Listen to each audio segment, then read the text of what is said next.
Mandy Hansen, star of Deadliest Catch, seemed to be the ideal inspiration for any woman who aspired to be a fisherwoman. Being the second in command in a male-dominated profession was no easy feat, but she had shown herself to be talented, courageous, and resilient on television. It seems like everything was going swimmingly until a devastating catastrophe happened, altering the trajectory of her life in an instant. Come with us as we investigate Mandy Hansen's existence in a world where everything is up in the air, though she did not always like it. And I'd rather do it without you right now. But I can't afford to go home. This is my job. Mandy proved to many young girls that they could overcome any obstacle if they set their minds to it. Her parents, a father and a mother named June Hansen, welcomed her into this world on May 15, 1996, in the lively Washington city of Seattle. However, it was not until her mother's divorce from her father and her marriage to fisherman CEO Sig Hansen that she was first exposed to marine life.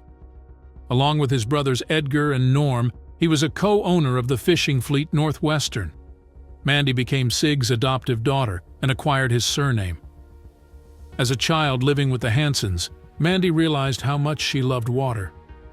During the summers, she and her father would spend time on the boat, and she would attempt to figure out what fishing was all about. Sig said that Mandy was the sort to be adventurous and like spending time outside. Being on the water is all that matters to the child. I believe that she will do everything it takes to be on the sea in the future, and that's fantastic. According to him, I informed her that being on the water isn't exclusive to crab fishermen. One thing, however, Sig was terrified of, and he knew he would have to confront it soon. It was inevitable, he knew. The days of worrying for his daughter's safety when he looked at her were in his mind. You couldn't call Mandy a typical feminine girl.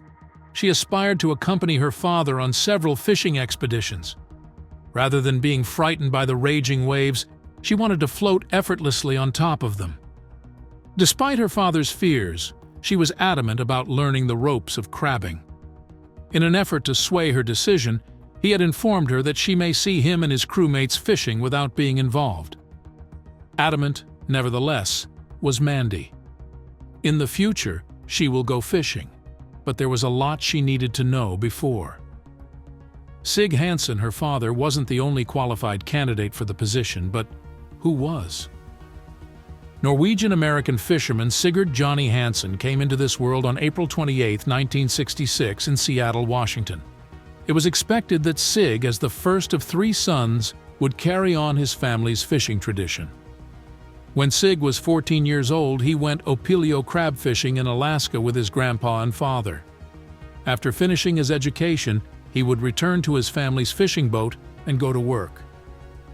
Sig went into fishing full-time after finishing high school, spending almost a decade out on the Bering Sea in Alaska. On occasion, he would spend the summers fishing cod and mackerel in Norway. Sig was not yet planning on enrolling at a university. Helping out his dad on the deck was just what he needed since he really enjoyed himself. He took over for other captains on the Northwestern as a relief skipper when he was 22 years old. In his spare time, he worked on many vessels as well. After 2 years, Sig had become the boss at Northwestern. Everything that the fleet did was overseen by him. Safety first was Sig's motto. As a supervisor, he made sure that his crew members were safe at all times, and Northwestern had a perfect safety record. Deadliest Catch, Sig Hansen's fishing reality program on Discovery Channel, premiered on April 12, 2005.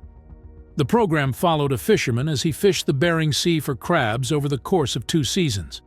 Dutch Harbor in the Aleutian Islands is where the fishing fleet is based. Sig wanted the audience to know how hard the sailors work to bring them fish.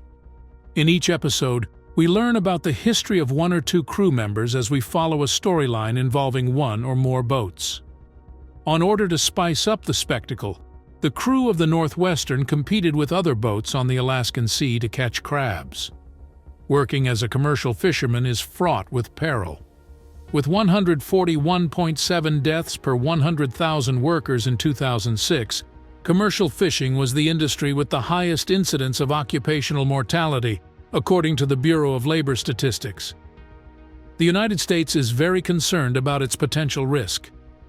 Near the northern end of the crab fishing grounds, on St. Paul Island, and at Integrated Support Command Kodiak in Alaska, there was a Coast Guard base where rescue helicopters were stationed. On more than one occasion, the program has seen the helicopters attempting to rescue fishermen who had perished in the Alaskan Sea's extreme circumstances. In the first episode of The Deadliest Catch, it was shown that during the major crab season in the Alaskan Sea, the injury rate for personnel on most crab boats is around 100% owing to the extreme weather, and the fatality rate for fishermen averages about 1 per week. Hypothermia and drowning accounted for more than 80% of the fatalities. However, in an effort to make the work safer, the production team attempted to change the fishing regulations. The Bering Sea's severe and lonely circumstances had also befallen Sig. The Deadliest Catch included an episode in which Sig had a heart attack in Season 12. He began to get chest problems while at sea, around 1 hour away from port. Hansen experienced a widowmaker heart attack, but he initially attributed his symptoms to achy muscles in his arms and chest that may have been caused by a restless night's sleep. Cradling his chest in agony, he could only endure the lethal one. After another near-heart attack scare in 2019, Hansen's free members began to doubt his leadership abilities. After a successful heart attack recovery, Sig Hansen was back on Deadliest Catch the following season. He still hadn't hung up his boots. Sig was well aware that Mandy would face every conceivable nightmare if she made fishing her career. Since anything may happen, he attempted to dissuade her. It would be too late for Mandy to comprehend the cost of fulfilling her ambition before his words just served to strengthen her resolve. The hardest thing for anybody pursuing a profession is just turning up every day, no matter how bad things get. Mandy was determined to keep going. If she wanted her father to give her a second opportunity, she realized she had to keep proving that fishing was her happy place. Mandy relocated to San Diego after finishing high school at 18 years old at Seattle's Bishop Blanchet. Before earning her master's degree, she dove herself into nautical studies at California Nautical Academy. Even though her father preferred her to play in a safer field with her siblings, she was determined to pursue fishing. While Sig was behind the wheel, he made one more attempt to persuade Mandy while they sat in the vehicle. To divert her attention and encourage the idea of pursuing a different career path, he started gushing over her intelligence and the incredible opportunities that would present themselves if she decided to pursue another major. He informed her that he didn't understand why she settled for fishing, but that she had a brilliant mind and could succeed in other areas. Right away, Mandy informed him that he had failed miserably at changing her mind. All he had done was strengthen her resolve. Sig persisted in his goal of swaying her opinion, so he eased into educating her and provided more information on the dangers. He described a hopeless situation in which a crew member is in the midst of the ocean, either attacked by a dangerous fish or ready to drown. They had no choice but to wait for a rescue aircraft to arrive before they perish. Because of the inherent dangers of the profession, he was reluctant to send his daughter down the rabbit hole. Mandy opted to seek help elsewhere after realizing her father would persist in attempting to persuade her otherwise.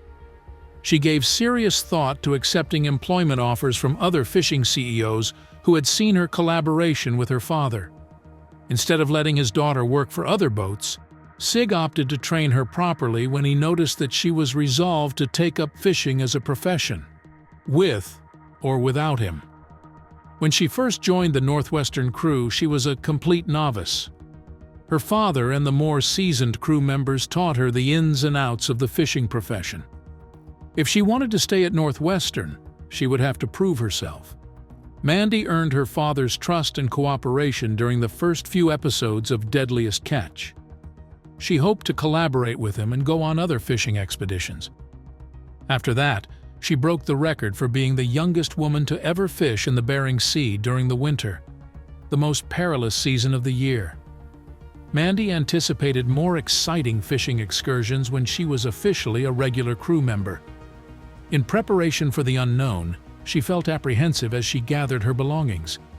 Since she was no longer an employee or visitor, things would change. But there was one thing that Mandy was very aware of: a lady. She was. Additionally, her destination had no feminine qualities. How would the men see her carrying out her duties? Despite their veracity, these inquiries were a source of anxiety for Mandy. Going out on the water was nothing for her. Is it possible that the boys would see her as attempting to get an advantage or show off? Would they inquire as to her absence from class and why she had enrolled in a different course? She felt nervous. She aspired to create a favorable first impression. Everyone watching the program likely assumed she had it easy from the start and couldn't be experiencing any hardship. She may have even been considered superior by the male crew members. When confronted with a difficult choice, would she be able to make a deliberate one? Disrespecting a woman on the job is the very beginning of nepotism, isn't it? Just because she was a woman didn't mean she couldn't be effective in her job.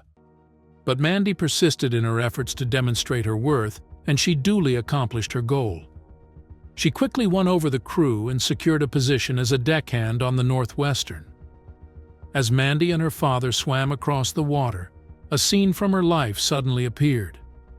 Without electricity, the boat was little more than a tank on the verge of going down. A member of the team yelled, "Fire!" a few minutes later, forcing everyone to remain calm and take charge of the situation. Nobody would make it back to shore unscathed in the event of a fire. Mandy remained composed as she assisted her father in extinguishing the fire. Once again, the crew was secure, and her level of trust increased. The fleet's website felt obligated to commend young Mandy after the occurrence. It said that she is charming, diligent, and stubborn.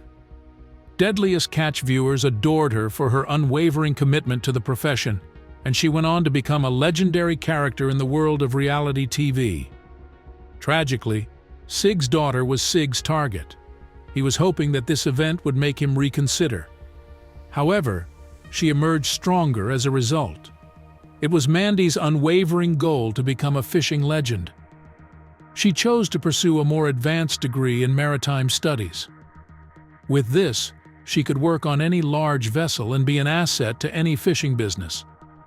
A sensible lady like Mandy knows that the marine world isn't always predictable. What sets her apart is her capacity to learn from every experience and her doggedness in finding solutions to the problems she faces in her work. Her perseverance was unwavering. Everyone knew how much Mandy loved water.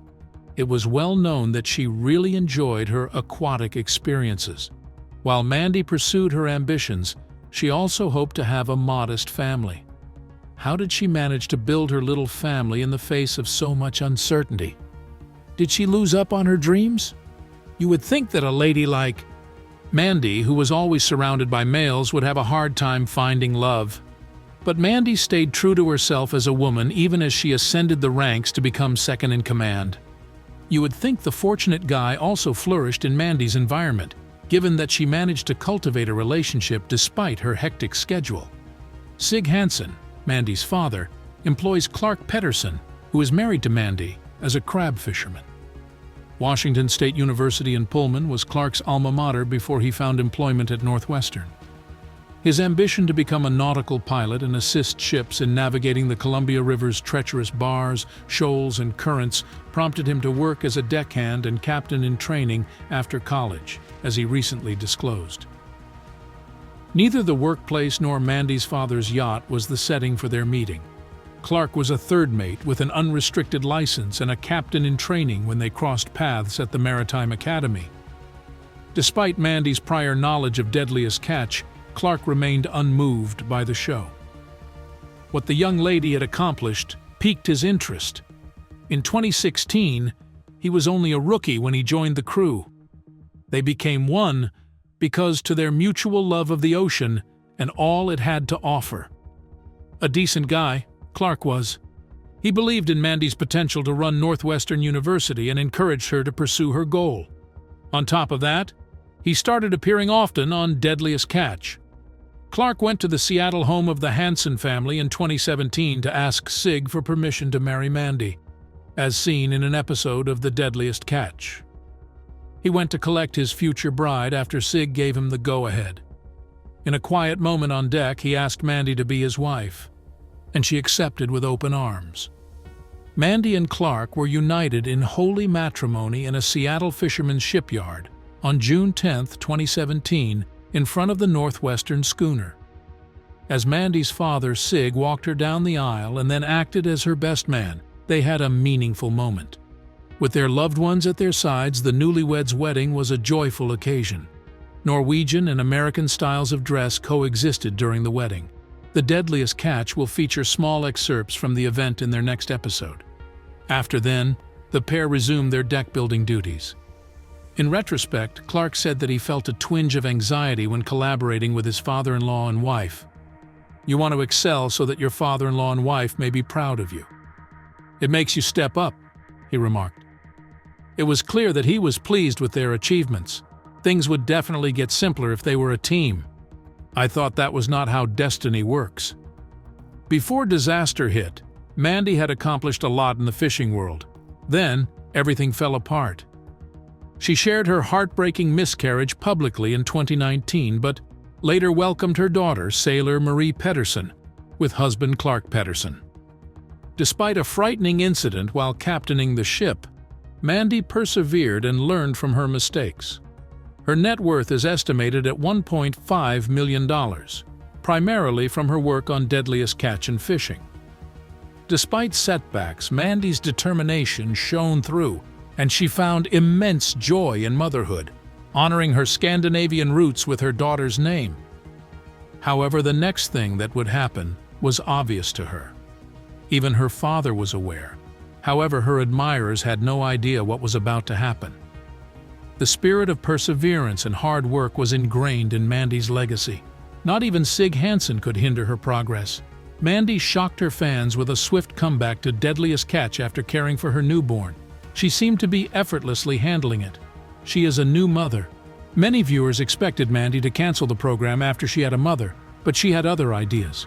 She carried on her father's work at Northwestern University, where she served as a representative. Seafaring expertise is essential to Mandy's dangerous profession as a commercial fisherwoman. Even though she's still dealing with a lot of unknowns, Mandy is an inspiration to young women everywhere who want to break barriers and make their mark in traditionally male-dominated fields. The sacrifices and perseverance it takes to realize one's dreams are mirrored in her life. Her capacity to adapt and her fearlessness in climbing to the top are also reflected in it. There was one thing that Mandy did right, even if she made a lot of blunders. Still, she rode on despite the crashing surf. The charitable work that Mandy does has also brought her fame. She is very committed to helping people in need, and her focus is on marine conservation and fishermen's rights. Much obliged for your time. Feel free to leave a comment below on Mandy's impact. Please subscribe and like our videos if you like them.